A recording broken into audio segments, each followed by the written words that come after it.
സർക്കാർ സൗജന്യമായി നടത്തിക്കൊടുക്കാൻ തയ്യാറല്ലെങ്കിൽ ഞങ്ങൾ നടത്തിക്കൊടുക്കും ചികിത്സ.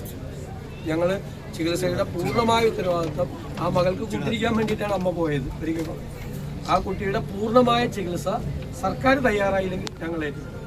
സർക്കാർ 25 ലക്ഷം രൂപ കൊടുക്കുന്നില്ല, വേറെ തരത്തിലൊന്ന് സഹായം ചെയ്തില്ലെങ്കിൽ ആ കുടുംബത്തെ പൂർണ്ണമായി അവരെ സഹായിക്കാൻ ആവശ്യമായ നടപടികളും ഞങ്ങൾ സ്വീകരിക്കും, ഉത്തരവാദിത്വത്തോടുകൂടി സ്വീകരിക്കുക. കാരണം ആ കുടുംബത്തെ അനാഥമാക്കാനും ഏറ്റവും പാവപ്പെട്ട ഒരു കുടുംബമാണ്. അവർക്ക് വിഷമിക്കാനും ഈ ചികിത്സ ഉൾപ്പെടെ ഉള്ള കാര്യങ്ങൾ, വീട് പണി പോലും പൂർത്തിയാക്കാത്തൊരു വീടാണ്.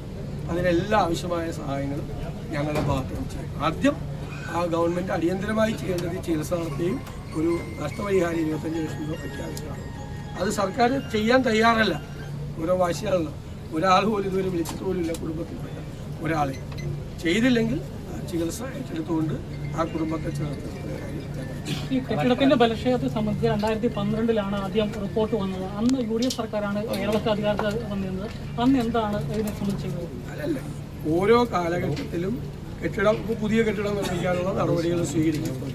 പഴയ കെട്ടിടങ്ങൾ ഒരുപാട്, ഇപ്പോൾ കേരളത്തിൽ ഒരുപാട് KER സ്കൂൾ കെട്ടിടങ്ങൾ ഒരുപാട് റിപ്പോർട്ട് ഞാൻ കാണിച്ചാലും എല്ലാം പൊളിച്ചു മാറ്റുന്നുണ്ടോ? കെട്ടിടത്തിൻ്റെ ഒരു കാലം ഇത്. അതെല്ലാം കഴിഞ്ഞ് കുറേ നാളത്തേക്ക് പോയി. ഇപ്പം അവിടെയുള്ള പ്രശ്നം അത് മന്ത്രിമാർ തെറ്റിദ്ധരിപ്പിച്ചു, ലോക്ക് ചെയ്തിട്ടിരിക്കുകയാണ്. അത് ഉപയോഗിക്കുന്നില്ല. ഇന്നലെ അവിടെ കുളിച്ച ആളുകളുണ്ട് 10 മിനിറ്റ് മുമ്പ്. അന്നലെ അവിടെ ആ ബാത്റൂം ഉപയോഗിച്ചിട്ടുണ്ട്. എന്തിനാണ് വന്നിന്ന് നുണ പറയുന്നത്? എന്തിനാണ് മന്ത്രിമാർ വന്ന് നുണ പറയുന്നത്? അവിടെ ആരും ഉപയോഗിക്കാറില്ല, അതിനകത്ത് ആരും കയറിയിട്ടില്ല, അത് പൂട്ടിയിട്ടതാണ് എന്ന് എന്തിൻ്റെ അടിസ്ഥാനത്തിലാണ് പറയുന്നത്? എന്തിൻ്റെ അടിസ്ഥാനത്തിലാണ് പറയുന്നത്? ഒരു സ്ഥലത്ത് ചെന്നാൽ ഇങ്ങനെ നമ്മളാണെങ്കിൽ എന്ത് ചെയ്യും? നിങ്ങളാണെങ്കിൽ എന്ത് ചെയ്യും? നമ്മളാണെങ്കിൽ പറയും ആരെങ്കിലും അകപ്പെട്ടിട്ടുണ്ടെന്ന് നോക്ക്, ശ്രദ്ധിക്കുക. ആരെങ്കിലും മിസ്സിംഗ് ആണെന്ന് നോക്ക്. എന്താണെന്ന് അത് മാറ്റാനുള്ള പരിപാടികൾ ആദ്യം ചെയ്യും. ഇത് ഇവർ വന്ന് പറഞ്ഞതോടുകൂടി ആ രക്ഷാപ്രവർത്തനം നടത്താനുള്ള സാധ്യതകളുടെ വാതിൽ കൂടി അടഞ്ഞു. അതാണ് നടന്നത്. ഇപ്പൊ 500-ലധികം ബെഡുകളുള്ള ആശുപത്രി ബിൽഡിംഗ് ഒക്കെ അവിടെ വരികയാണ്. 2012 ഇത് ബലക്ഷയം ബിൽഡിംഗ് അവിടെ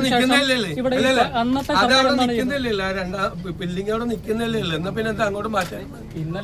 അങ്ങോട്ടെന്താ മാറ്റായിരുന്നു? ഇന്നലെ മന്ത്രിമാരെല്ലാം ഉണ്ടായിരുന്നു. ഇന്നിവിടെ സംസ്കരിക്കുന്ന അടക്കമുള്ള കാര്യങ്ങൾ നടക്കുന്നു. കളക്ടറല്ലാതെ ആരും സർക്കാരിന്റെ ഭാഗത്തുനിന്ന് അത് ഓരോരുത്തരുടെ ഇത്തരം കാര്യങ്ങളിലുള്ള ഓരോരുത്തരുടെ സമീപനമാണ്. ഒരാളെങ്കിലും ഒരു ഫോണിൽ വിളിച്ചെങ്കിൽ ആ കുടുംബത്തിൽപ്പെട്ട ഒരാളൊന്ന് ആശ്വസിപ്പിക്കണ്ടേ? അതുപോലും ചെയ്തില്ലല്ലോ.